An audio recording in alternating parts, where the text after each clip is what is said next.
Good evening, drag race fans. Welcome to the pits of Motor Chaos. It's your host, Dave. I got on line with me special guest, nostalgia front engine dragster driver Mark Booth. How you doing, Mark? Good, buddy. How you doing? I'm great. A little cold out here in Illinois, but other than that, I'm okay. Right on. So, how was your Christmas? It was great, man. It was great. How was yours? Yeah, mine was good too.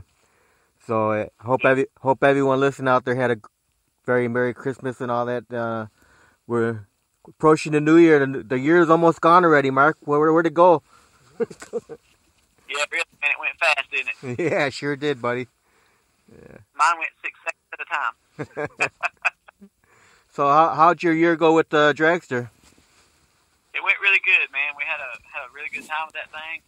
Got a lot done to it. Got a lot accomplished with it. A lot of people helped me with it. You know, a lot of people supporting what I'm trying to do with it. It's a really good season, and next season looks even better. So things are going great with it. Couldn't ask for any more fun. So how many events did you run this year? We ran 2 actual races, and we test at my local hometown track about every Thursday night, truthfully. So we run it pretty much as I want to drive it. So, but 2 actual official races, and we had more, but the car gave some trouble one time, then I was sick one time. So we could have ran 4, but we ran 2, and we're looking at running 4 to 6 next year. So really picking up the pace on that. Then you're switching it up where you might be able to throw some nitro in that car, right? Yes, we are. We're building a really wicked little 327 for that thing with an actual old school blower on it, an old GNC blower off of a diesel bus that we found and had it redone by Dyers and all that, just like they did in the 60s. Run the Endurely alcohol hat and all that stuff, slug catcher, you know. Injected alcohol with some nitro in it, put on show, have some flames, kicking out the pipes, you know, all that good stuff. But yeah, we really should be putting out some power with that thing. We're hoping 800, 1200 maybe. That's what we're shooting for. We're at like 600 horsepower now, so double the horsepower, double the fun, right? Right. So what's the quickest ETU? What's the quickest ETU you've had with it the way it is now? With the motor in it now, it's got a 383 in it now, and we're on the race fuel, BP race fuel. We're running in the low 6s, easy. And I'm not really hurting the motor because I got another use for that motor, so I'm not trying to just blow it up, you know, not run it wide open. So we're in the 6s easy. We could probably in the high 5s if we pushed it, but we're happy with the 6s for now with that motor. So what was the fastest time you had with that Dragster? 620, something like that. And as far as speed, we've been around 120, something like that. We're getting there. Yeah. And still to drive it too. You know, they're a different animal. So now, let me ask you this question, Mark. How did it all begin for you to get into drag racing? Man, I've liked drag racing since I was a kid. I was like 10 years old. I used to stand up in the back seat of my dad's Pontiac. We go down this one road over to another town where we live, and there was a drag strip really close, and you could see the dragsters and stuff coming at you as you're going down the road. You know, you see the fence, see the flames, the fire, and the smoke, and all that. Dude, I was hooked in. I just had to have something, you know. And life took its toll, whatever. But anyway, I didn't have anything for a really long time. Street race, had a 69 Charger, which I still own. I street raced that thing for a long time. Got in a lot of trouble, made some money, you know, stuff like that with it. But then I got out drag racing for a while, just building cars for people and stuff. But I've always liked it. It's always been in my blood. I always used to go, you know, to our little hometown track. And then here lately, past couple years, several years ago, I bought a Mustang with a 355 Chevrolet motor in it. Kind of bracket racing that thing, had some fun. But it just wasn't enough. It just didn't feel my need, scratch my itch, whatever you want to call it. So I've always wanted front engine dragsters. I got on the hunt for one. I hunted one for years and years and years. So I finally found this one and bought it quickly. You know, deal came along, had to grab it type thing. And we've only had that car since, we was looking back, we've only owned that car since late July of 2017. So we bought it late July of 2017. We had it on the track by, I'd say, by November, we was running it on the track that same year. So that's pretty quick turnaround time for a car that had been parked for probably 20 plus years. And just always loved it, man. You know, it's always had it in my blood. If I wasn't racing, I was at the track or going with my buddies watching them race. It's just always been something I've loved doing. So I don't really care about making money with it. That's fine if I do, but I just love the sport, love the thrill of it. So this Dragster is the first vehicle you've ever drag raced in? Well, the Mustang was the very first one, and I had it for maybe 2 years. But it was, you know, it was just a bracket car. This Dragster was the first real nostalgia car I've ever had. So Had to be some Chevy gas between, but I wouldn't call it much. You know. So how many years did you bracket race? Just a couple, just off and on. Just wasn't my bag, man. I just, you know, going down the track was fun, but I just didn't like the pressure of the actual having to race. You know, I didn't want another job. I have a job now. I didn't want another job. I want to do something for fun. And with this little dragster, we just have a lot of fun with it. So when was the first time you actually went to a drag race and watched drag racing? Oh, I was probably 15. First time I could catch out somebody to the drag strip, you know. And then as I got a little bit older, 16, I used to go with my brother and his friends. We go over there and hang out, you know, all day, drag strip, stuff like that. So I've been going since I was probably 14 or 15, and I'm 50 now. So been going at it a while. Oh, you're the same age as me, 50. Right on, man. Yeah, Good time to be 50.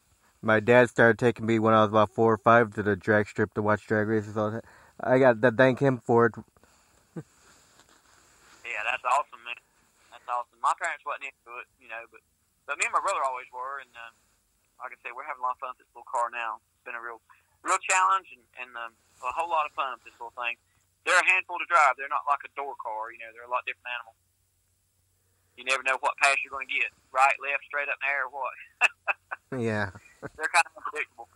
Like a slingshot. They're a lot of fun. Like a slingshot, huh? Exactly. That's why they come dragsters. No. You never know how to leave the hole. Yeah. So Mine usually comes out on the back wheels. So back from when you first started watching drag racing, did you have any drivers that were inspirational to you? Yeah, man, all the big guys, you know, of course, Garlets, you know, Snake, Mongoose, all those guys, you know. Pretty much like everybody else did. I used to watch. There's playing on like ABC Wide World of Sports back in probably the 80s. You know, they would cover a lot of that cool drag racing in the late 70s. I used to watch that stuff all the time on Sunday evenings, you know, Saturday morning, stuff like that. I liked pretty much the same guys everybody else did. We had some local guys around here that lived where I did, and they were cool. I like those too. Local guys are always good to support, you know. It's funny because I still see those guys. They're retired now. And they're like, you're driving in front of the dragster. Kind of neat, because, you know, back in the day, those things were considered dangerous, and they kind of still are, I guess. But they're a lot of fun. Yeah. So when you... But we really enjoy running that thing. We have a really good time with it. It's actually a full-bodied aluminum car. We're going to put the aluminum body back on it when we get the blower motor in it and get that radiator out of it. Somebody made it a bracket car. I'd say probably in the 80s. Ran it for a little bit, then it just got parked and abandoned and forgot about. But it went through some changes in its life, you know, but most of the big pieces are still there, so it's a pretty complete car when we got it. We're very lucky to find a car that complete. So we were happy about that. So when you take the dragster out, how many crew members do you have, and who are your crew members? I usually try to take 4 or 5. My wife, she's my backup girl, and she drives the cart, tows her back, you know, and picks up the parachute and all that for me. And then I got another guy that helps me. He does check the car out, mechanical stuff, make sure the car's okay, you know, after each run, tunes it for me and that stuff. And then we got a couple more people that go along and help us push and clean tires and just general stuff that you need, you know. So we try to take 4 or 5. But if me and my wife can run it on Thursday nights on test and tune, me and her can make passes in it because there's no pressure, you know. But we're actually going racing. We try to take 4 or 5 people. So it's always good to have people with push and clean tires, you know. So your wife supports you 100% with the drag racing? 110%. She loves it more than I do. We actually got her some 60s clothes made, you know, bell bottoms and Flaherty pants and all that stuff, so she can wear them out there on the track. So we looked at the actual 60s drag race part. You know, we do it all the way down to I wear the aluminum fire suit and all that stuff, just like they did back in the day. We look just like they did in the 60s. You guys have any kids? No kids. We've been together 33 years, no kids. I told her when we first met, I said, listen, I'm going to build cars and bikes all my life, and if you want to go along with that, you can hang around. Other than that, you might want to catch the next bus. She stayed, so. So we build cars and bikes and drag race. That's what we do. So, I run my own businesses. She helps me. So what was it like to get behind the wheel for the first time in the dragster, Mark? Man, it was like a dream come true. I felt like I was born to drive one of those things. It just came to me natural what to do and how to steer it and how to drive it and what to do when it got wild up on the back wheels and what to do when it got wild up on one back wheel. You know, there's no education for that. You learn it as it happens. But it just came natural, man. It felt good. I felt like I was finally where I should be. I just felt real comfortable with the car. You know, I'm not scared of that thing. Just don't know what it's going to do, but it's not scary at all. A lot of people ask me, "You not scared to drive that thing?" Nope. Drive it like I drive my pickup truck. Just think nothing about it. Just get in it and stomp it. Yeah. I think you're going to have even more fun with a little nitro added in there. Oh, yeah. We get the nitro and the flames and all that stuff, man. We'll be rocking out, dude. It'll be cool, you know. We'll really be able to put on a show for the crowd and have a lot more fun. We're working on that now. We're working on the actual motor now. The blower and stuff's done. The interly hat and all that stuff's rebuilt by Alky Diggers. And like I said, Dyers redid the blower for me. All that stuff's done. My wife actually found me a vintage pair of Mickey Thompson valve covers for it, so she's really into it. And we're working on the 327 now, the actual motor itself. But we could put the bottom end in the motor, getting it ready, you know. And we should have the motor in maybe this season, hopefully. If not, we've actually got another little blower we're going to stick on the motor in it with the carb around a gas, you know, blower. Get out on it this season, get the fuel carbs off because they're hurting it when they're helping it really. But get the small blower on it this year, and then maybe by the end of the season, have the big blower motor in it, switch it over to alcohol, nitro, and really start having fun. That way, we can put the full body on it. Well, that's awesome that your wife supports you so good like that. Man, she's 100%, dude. She's into it much as I am. Like I said, we did that car together, me and her together. We work every night in my shop after work. I own a body shop, and we had the Dragster, another part of it. Every night at 5 o'clock when I shut the doors, we'd go over there and it'd be like 110 degrees in here. We'd be out there working on the Dragster, you know, just trying to get that thing going, man, so it can make some passes. And it's, you know, she's been right there, 110%. I could not ask for any better. Yeah, you're definitely a keeper for you. Yeah, she's always been that way about all my projects, you know. The drag racing, we really always loved it. We'd go together, and we'd always go together. I don't go with the guys. I always take her. You know, now that we're racing, just me and her, just like it was before. Like I said, I couldn't ask for any better, you know. She's been real supportive, actually physically helping me work on the car, learning about the car. We're learning a lot of together. She learned how to pack a parachute before I did. So that's good. Yeah. That's her job, you know, because she can do it better than I can. She learned a lot real quick, and like I said, she's been a real big help about it. Her support's been 110%. She's like, "Are we going racing? We're going racing?" Yeah, that's good. If you got a woman that wants to go, she's a keeper, you know. That's your soulmate, man. Oh yeah, man. Yeah, I couldn't do any better, you know. No sense in even hunting anyone, man. Just, you know, she's the best I could ever ask for, man. She's always been that way, truthfully, like I said. But since we got the Dragster, she's really jumped into it. She really liked Dragsters anyway. And now that she said, "Are you really going to get a front end Dragster?" I said, "I'm hunting one." And it took me a while to find one. It took several years to find one, you know, because they're just not that common. I didn't want a brand new, and I wanted a real nostalgic Dragster. I didn't want one that had been modified with that 5-point hoop on it. I wanted the 3-point cage like mine still got. And they're harder to find, you know. But I found that car, and I tried to deal on it. The guy wouldn't do anything. He was crazy, stupid on the price. So I let it go. I said, "Man, I ain't going to get that one either," you know. But anyway, it came back up for sale. The guy tagged me it on Facebook or whatever. He's like, "Dude, you not go buy that car?" I'm like, "Man, he's crazy with the price." So he said he's needing money now. So I called him back. We worked the deal. And I called her, and she was at work. I'm like, "Get off work. We're getting in the rollback. We're going to drive 4 hours upstate here and pick this Dragster up. I'm getting it. I'm buying it today." You know? She's like, "Heck yeah." So we jumped in my rollback and took off and spent the night with the Dragster on the back of the rollback, about 4 hours away from home. It's just meant to be, you know. The guy that had it, he was like, "I don't want to sell it. I want to fix it. I can't afford it." And da-da-da-da-da. And I'm like, "Do something, dude, you know." So I threw some cash on him, and I told her, I said, "You pay him while I'm loaded up," before he changes his mind again, because he was real wishy-washy about selling it. Right. But, like, yeah, let's get it, you know. We drained the bank account and went and got it, and she gave me all her money to put into it, too. So that's really good of her.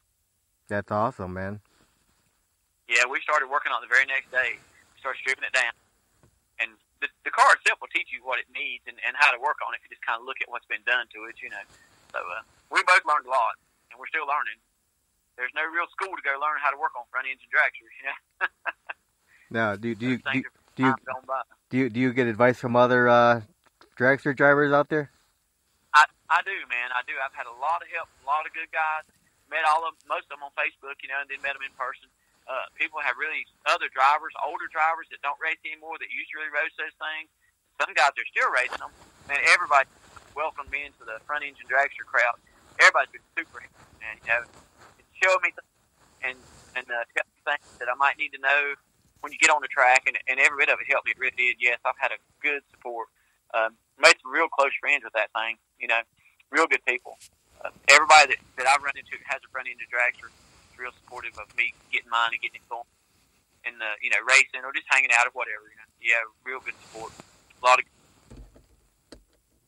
and other people too. That gassers and stuff with me too. Everybody has, man. It's like everybody wants to see that thing on the track. You know, everybody wants to see it running. Yeah, all the nostalgia drivers I talked to say the nostalgia racing's like everyone's real close, like such a great big family, you know. That's the truth, man. That's the truth. They welcome me and Kathy with open arms. You know, I mean, there's guys will come up and help us push. They'll help us unload it out of the trailer, just whatever we need. You know, and we do the same for them too.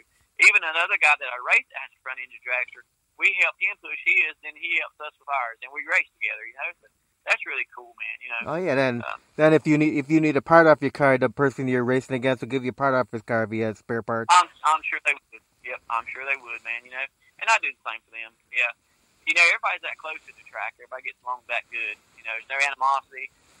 Whether you win or lose, it doesn't matter. It's all having fun. You know, everybody likes to win, of course, but there can't be two winners, right? You know.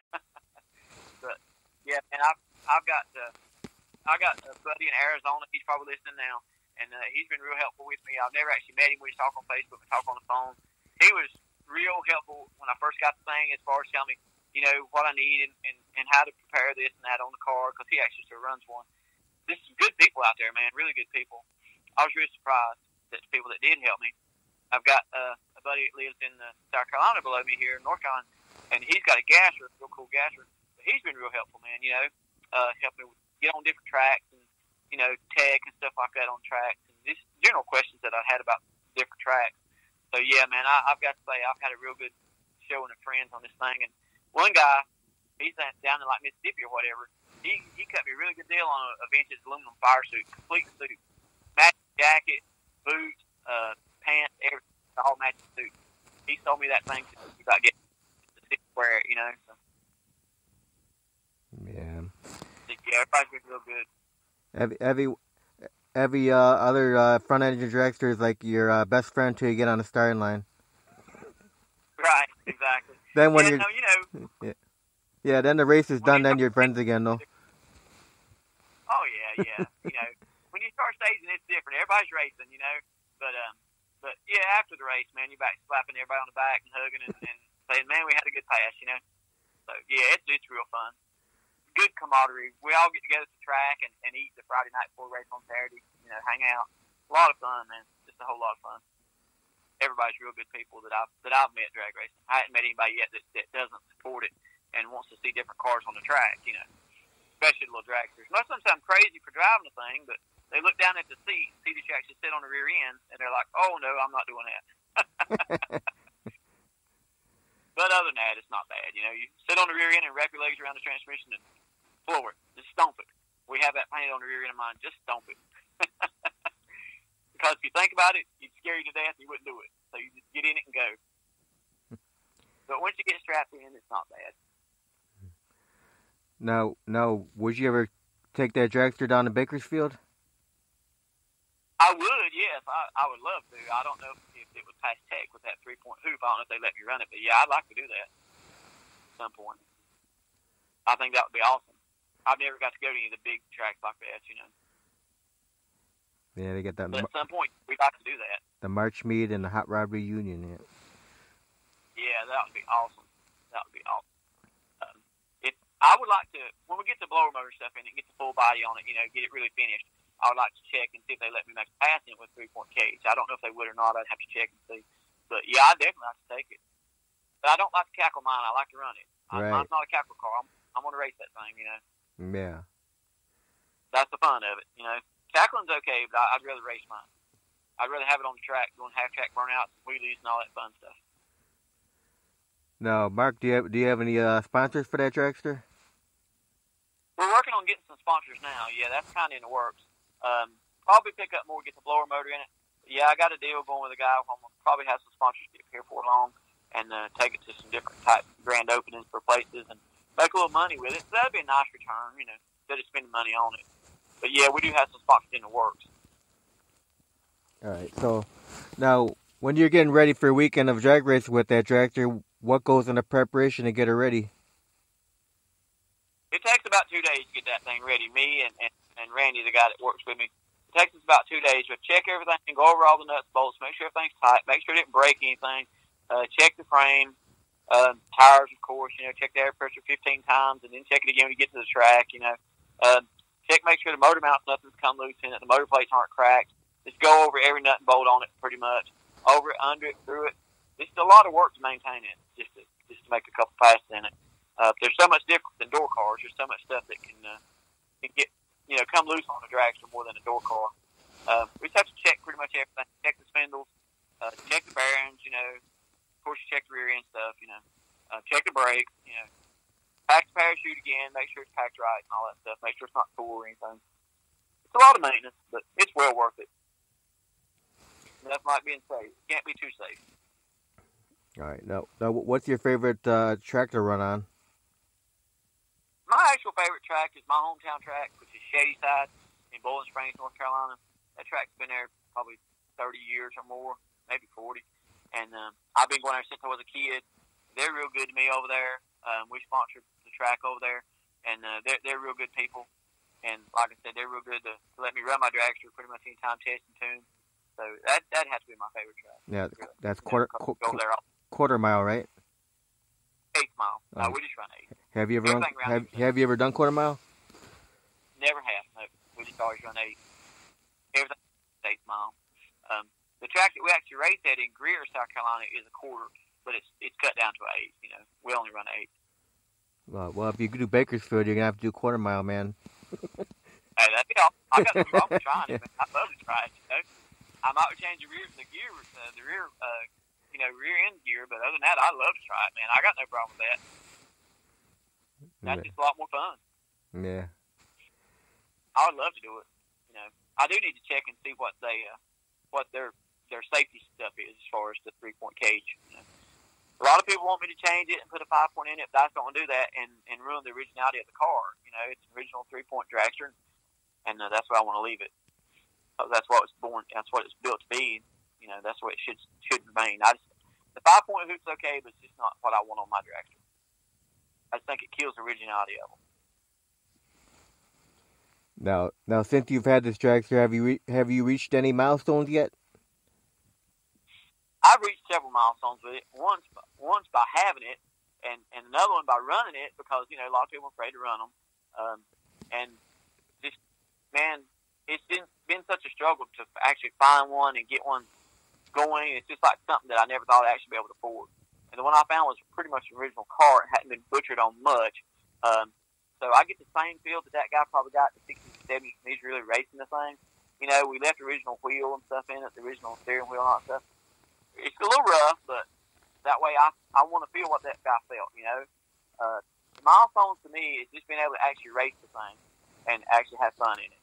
Set in the same seat that some guy sat in back in the 60s and 70s racing that thing. It's a personal thing for me. It's just something I really wanted to accomplish in life. And I seem to be doing pretty good at it. We seem to get a lot of people support us, like I said. A lot of people are rooting for us, Team Good Vibration, because it's kind of a husband-wife team. And we do make a good team. And we came up with the name because it's been such good vibrations. It's put off such good vibrations for us, me and her both. It's kind of channeled us together, and we got there and work on the dragster together. We just have a lot of fun with it. So, yeah, I've set several personal milestones with it. Now, in your drag racing career, with the bracket car or the dragster, have you had any accidents or close calls at all? No, I've been real lucky. The dragsters got loose a couple times, and that's to be expected. They'll wiggle around the track, a little bit. It looks a lot scarier than what it actually is from the seat. I've had people tell me, man, you about lost that thing, but they wasn't ever close to losing it. That's just the way they run. Had some front end wobble before, put weight on the front end, try to keep the wheels down, put too much weight, and it got a real bad shake at like 120 miles an hour. The front wheel started shaking real bad, real violent. But not really. No, I've been real lucky. My Mustang got loose one time, got in another guy's oil, and the Mustang got loose at the bottom end, spun around a little bit, but I recouped it and saved it. So, no, I've been real lucky, man. That's why I've been real lucky. Well, knock on wood, you'll never have any accidents, man. Right on, man. Thank you. I appreciate that. Me too. Now, you ready for the fun question portion of the interview now? Sure. You have any hobbies outside of drag racing? Drag racing? No, I do actually. We ride bikes. I build custom Harleys. We ride bikes, and we drag race, and we ride bikes, and we drag race. Cars, car shows, swap meets, building cars. Just anything from automotive.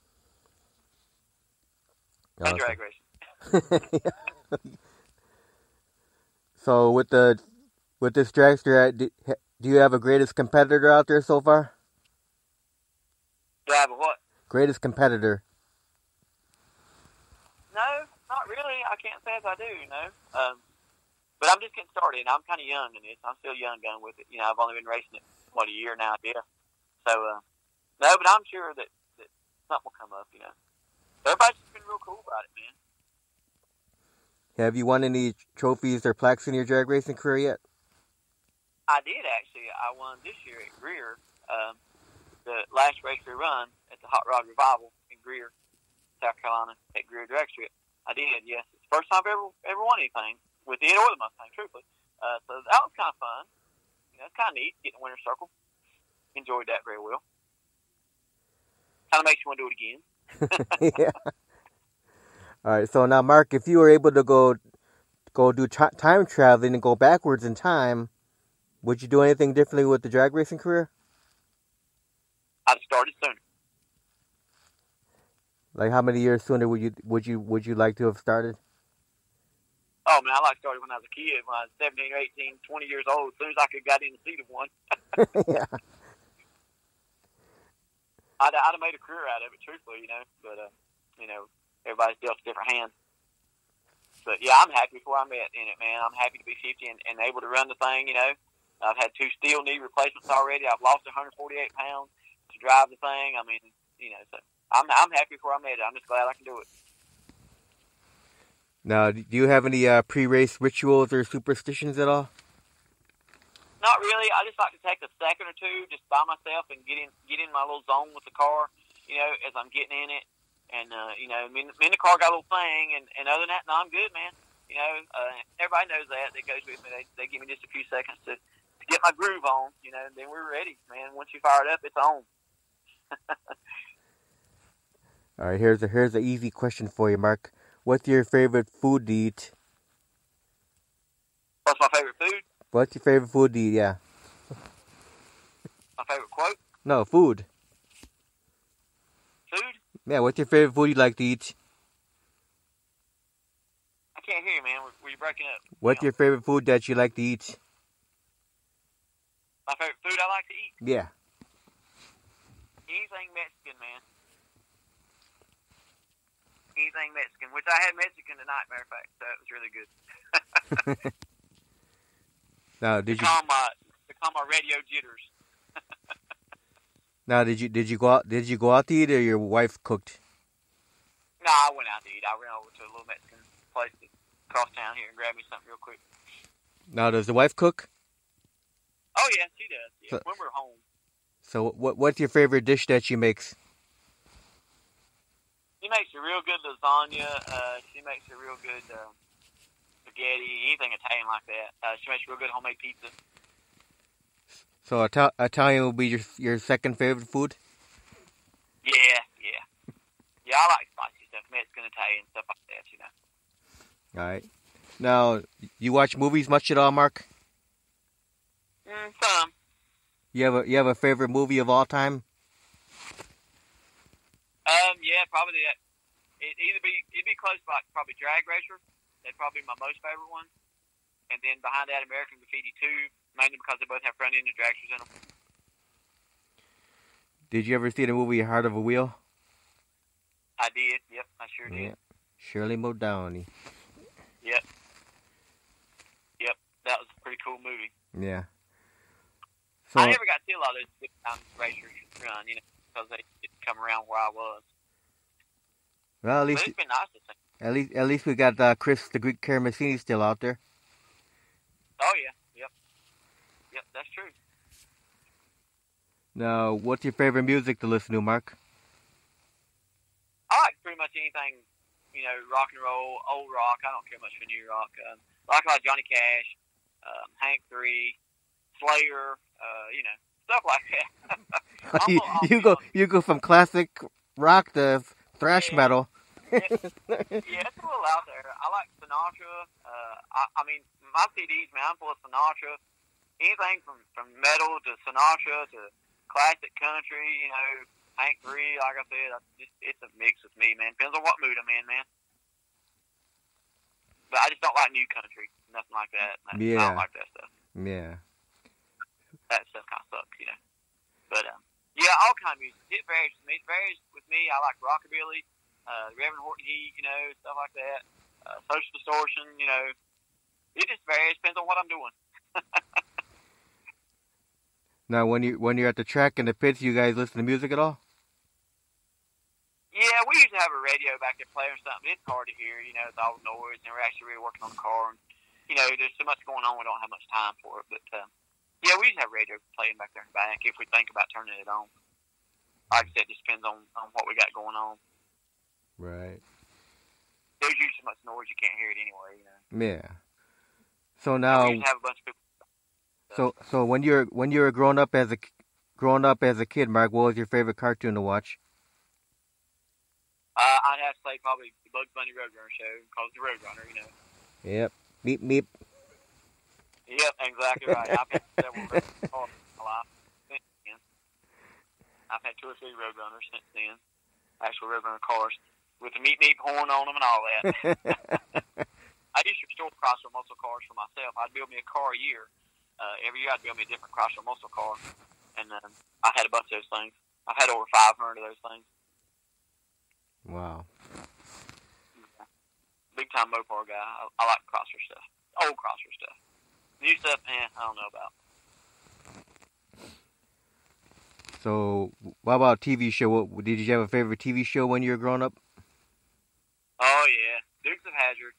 Not because of the orange General Lee. I like the '69 Charger, which I still have a '69 Charger. I got it when I was 15 when my parents bought it for me for a Christmas present. I've had it.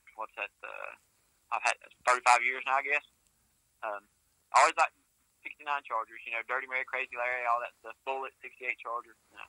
So yeah, it had to be Dukes of Hazzard. And then there was always Daisy too. Yeah, I was just about to ask you. You sure wasn't to watch Daisy Duke? Well, I like the Charger and Daisy. I had posters of both. She was alright when the Charger wasn't on the screen. Yeah. All right. When you're at the drag race track, do you eat regularly, or do you eat very little at the track? I usually eat very little, man. For one reason, I'm always busy. If we're not running, we're getting ready to make a run, or talking to somebody about making their pass. So I usually just grab something on the go, truthfully. I'm either signing autographs, signing T-shirts, and signing hero cards, and talking to people. And, there's not much time, truthfully, man. We're at the track, 8 or 10 hours goes by like 5 minutes. You don't realize how fast the time goes, So usually grab something afterwards. Usually take the whole crew out and we go eat afterwards. Go grab a nice meal after we get done racing, Right. But during the track, man, we just grab something. We take some chips or something. I'll munch on a couple of chips, and, drink some vitamin water or something just to keep my fluids up, because you sweat a lot wearing that aluminum fire suit all day. But usually just grab something when I can, man. Don't think about it, man. You're racing, Yeah. So, what's your favorite beverage to drink? I drink a lot of tea, a lot of sweet tea, which I cut that down to unsweet or half and half tea. Tea probably, I guess, would be my favorite. All right. Now, can you think of one most embarrassing moment you had on the track so far? Yeah. The short version of a long story. A guy once told me when I was learning to drive my dragster, he said, "Man, you're preloading rear end, meaning you're not getting it straight when you pull back up to the tree. After you do your burnout, and get back up and then pull back up." I said, "What do you mean?" He said, "That's why it's launching left or right. You can't refix that. You're preloading it one way or the other, meaning you still got a little pressure on the rear end." I said, "Okay, how do I fix it?" He said, "Back up further and pull straight up." I said, "Okay." So I went to do that this very year, after I'd done run the thing a year. And anyway, I backed up too far and backed back into the water box and done another burnout. So yeah, that was probably my most embarrassing. But it looked cool to the crowd. Nobody knew what I was, that I messed up. They do now because I just told it. But yeah, that was probably my most embarrassing moment to me personally. Randy, the guys with me, my wife, they're like, "What are you doing?" You know. And so we played off like I just done it burnout for the crowd. But yeah, that'd be my most embarrassing moment. Backing up too far, yeah. All right. Now. But nobody caught it, you know. Yeah. So if you weren't a drag racer, what do you think you'd be doing with your life right now? Drag racing. No, I don't know, man. I just always wanted to drag race, man. I hadn't really thought anything past that, truthfully, you know. I mean, I run my own businesses, you know. I love doing body work, paint cars, stuff like that. That's my passion, too. I'd still be doing that. I'll be doing that until I can't do it anymore. But racing, pretty much, you know. To me, circle track can get boring to me. I'm probably going to make somebody mad by saying that, but to me, it's just not where my heart is. You know, my heart's in the straight line. All right, now if someone were to come up to you and give you like $500 million and ask you to build a brand new drag race track, Mark, where would you consider building a new track at, and what kind of features would you put into a brand new drag racing track? I would build it somewhere down around. I'd probably do it here in my home state somewhere to keep it kind of local, you know, and I would make it the super nicest track I could, and I would cover the stands for the fans. I'll do that. I'll put some covered. I wouldn't say I'd cover them all, but I'd cover them. And I'll put showers in for the racers. You know, for people camp and stay on, you know, on the weekend. Now I'd try to have it all at least paved parking where the race cars were, so the race cars wouldn't get any dirt. Because that's the hardest thing to get off my tires once they get sticky is dirt off those tires. That's the hardest thing. And I would try to have at least all good gravel parking for the fans. Nice bathrooms, you know, because we see that. We used to see a lot at drag strips. Bathrooms kind of run down, you know. Older bathrooms. Right. But other than that, I'd probably just make it a standard track and some really good lights, you know, for night racing. Now, would you think about doing the covered grandstands, you know, to keep the sun out for the crowd? I would, yeah. Yeah, if I could afford to do them all, I would do all the stands covered, yeah. Yeah, because I think, you know, you got to keep the fans comfortable. They're not going to sit there. And I don't blame them. I wouldn't either. Yeah. Now, how important do you think it is for families to bring kids out to watch drag racing these days, Mark? I think it's very important. And a lot of our audience is really targeted around kids because kids love that little dragster. They're just drawn to it like a magnet, you know. And we always let them sit in it. We pick them up, put them in the seat, let them grab the wheel, you know, just let them play around the car a minute, get their picture took, and give them hero cards, give them stickers of the dragster, you know, anything to keep them interested in it. Because if we don't, you know, this stuff's going to die, and it's going to die with guys like us that don't take it any further. You know, so the youth will carry this on, hopefully. So you start them young, you know. That's the way I look at it. You know. Well, it's good to see a lot of junior dragsters out there these days.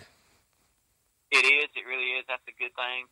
I'm glad to see them. You know, we help those guys anytime we can track. You know, if we can help their dads with the car, whatever they need, just help them get the kid on the track. You know, a lot of fun. We really see a lot of kids, and like I said, kids really follow my dragster a lot. They really like that thing. They like to see me make a pass, and they come and want to sit in the car that just went down the track type thing. You know, but we definitely encourage that. 100%. Now, what would you consider to be the fondest memory of your drag racing career so far? Pretty much anything involving my friend dragster. we always come back and say, "Well, man, I had the best time with that thing. Every time is the best time." So pretty much anytime we're running the front end of the dragster, we haven't had any bad experiences yet. You know, but it's just me and the wife taking it for a Thursday night test and tune, or all of us going to a race in Greer, or whatever. Every time is the best. All right. Now, if people that are listening in right now want to find out where you're going to be racing at, what's the best way for them to find your schedule? We used to post everything on my Facebook page or the Good Vibrations drag racing page for the dragster, both. And also, usually a lot of times through the Southern Outlaw Gassers. We run with those guys a lot, you know. So anywhere on Facebook, pretty much, we post it on Facebook through my personal page or through the Good Vibrations Dragster page. Yeah, so make sure you go on the Good Vibrations page and give it a like. Exactly. Yes, exactly. Thank you for that. And we will be at Greer. I think it's like April 3rd. We'll be at Greer for the next nostalgia race they have down there. We always race with those guys in Greer twice a year, April and November. We'll have a good time with those guys. And that event I made on Facebook for the interview, the link for your page is on there. So if anyone wants to find the link, it's on that event page that I made. Yes, it is. Thank you for that too. Oh, no problem. So now, Mark, any final words or thank yous you want to do before we finish? Man, I would like to thank my wife, one of things, Kathy. She's always been there for me, and I'm sure she always will be. Randy, the guy that works with me and works for me on the Dragster, and my family have helped me support it like they do. They're all in support of me on it. And just pretty much everybody that's trying to keep this nostalgia sport alive, and everybody that supports the Good Vibrations team especially. People that come up to me and say, hey, man, I thought you were running a good pass, hey, man, how's the Dragster doing? Hey, man, can I buy a shirt? We're shipping shirts, man, from Nova Scotia to Florida. People are buying them, so that's a great thing, man, and all that money goes back into the Dragster, So pretty much anybody that helps support any kind of nostalgia racing, man. Awesome. Well, I want to thank you very much for taking time to do the interview, Mark. No doubt. I'd like to do another one when we get the blower motor in it, so I can show you how to see it. Definitely, we'll do another one. That sounds good, man. So I wish you the best of luck next year with the what would you call it, updated Dragster? Right on, man. The new version with a little nitro in there. I wish you the best luck with that, and I wish you the best 2019. Have a great New Year. Thanks, man. I appreciate it. And I hope the same for you, and you have a good year too. And anybody listening out there, if I don't do another show before New Year's, you all have a happy New Year too. So thanks again, Mark. All right, thanks, Dave. I appreciate it, buddy. Oh, no problem. You have a great night. Thanks, man. Happy New Year. Happy New Year. Bye.